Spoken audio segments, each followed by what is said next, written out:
Okay, so today we're going to set up African house snakes, which are one of my favorite species. If you're subscribed to the Reptile Times, you'll know that last month we actually just had an article about them. You can subscribe to the Times by going to www.thereptiletimes.com, and then you can also get the free online magazine that has the articles and everything that I'm constantly referring to on these videos. In order to set up the house snake, it's pretty much going to follow what I discussed in the article. We've got here about a 15-gallon flat breeder tank. It's going to provide them with enough space to move around in. And for the average adult house snake, this is honestly probably going to be plenty big enough, unless you have an exceptionally large female. My female at home is about 3 years old now, almost 3 years old, and she's still small enough that she could fit comfortably in this size cage. I prefer to use orchid bark for these guys, just because they do like a little bit of higher humidity when they're shedding, and the orchid bark allows them to have increased humidity when it does get to be that time for them to shed their skin.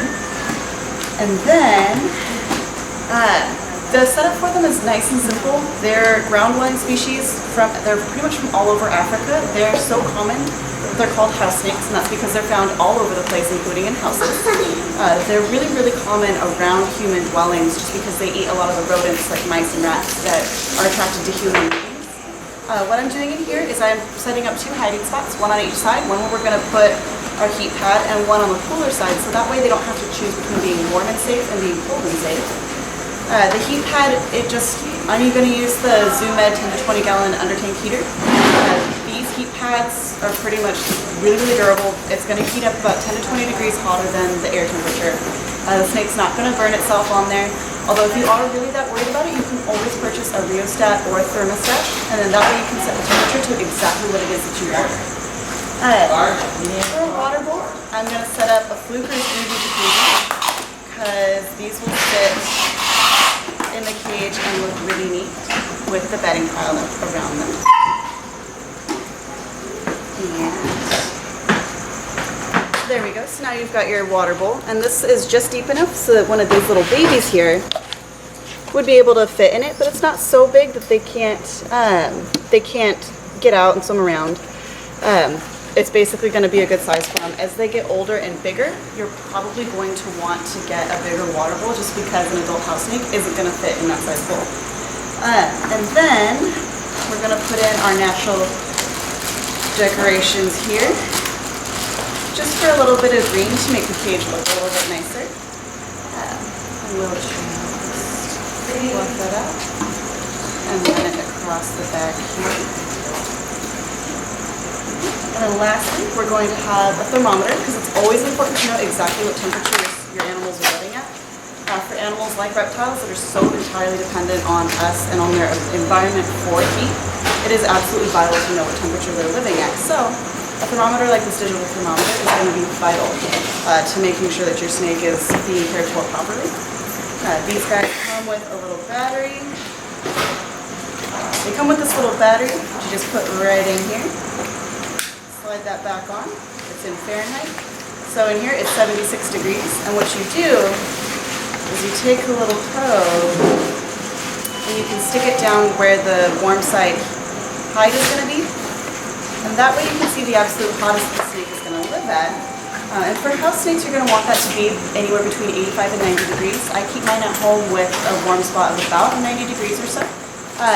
They can actually take it down to 85 as long as your snake continues to eat, shed, poop, and basically act normal. It's alright to have a bit of a fluctuation. They're extremely sturdy snakes. If anything, I actually think they're more sturdy and durable than corn snakes, which are a really popular pet species. They're super mellow, easy to get started, they're sweet, I think they're really neat. And they're beautiful. These little babies here are starting out with some pattern to them, but as they get older, that pattern will fade and they'll get this beautiful iridescent sheen to them. These babies also happen to be 100% het for albino, so if they were bred together, you'd get little neon orange babies, which are also really pretty. So the little house snakes are just super neat, and they're really, really smart. I mean, every single one that I've interacted with, they do seem to know that there's something going on. That one already figured out that there's a hiding spot in there. Mine at home comes out when she hears me talking. They do tend to figure things out, and they're a really, really cool pet snake. And then on top of that, this is pretty much one of the easiest and least expensive animals setup out there. So this is pretty much it. I mean, obviously once you get it home, you're going to have a heat pad on it too, which I'm not going to install just because it's basically applying a heat pad to the bottom of the cage. But this is pretty much a nice basic setup that would work really, really well for a house snake. You can also adapt this to work for a milk snake, a corn snake, a king snake, anything like that.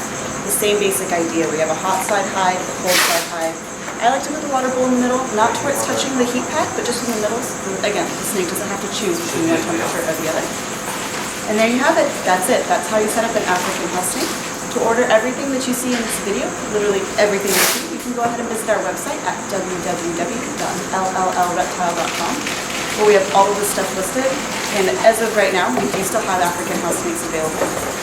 And again, if you want to sign up for the Reptile Times and see articles about how to care for things like African house snakes, get more information about their natural history, where they're from, how to do even more for them than just this plain basic setup, go ahead and sign up for the Reptile Times at www.thereptiletimes.com. And that's it. We'll see you again next week.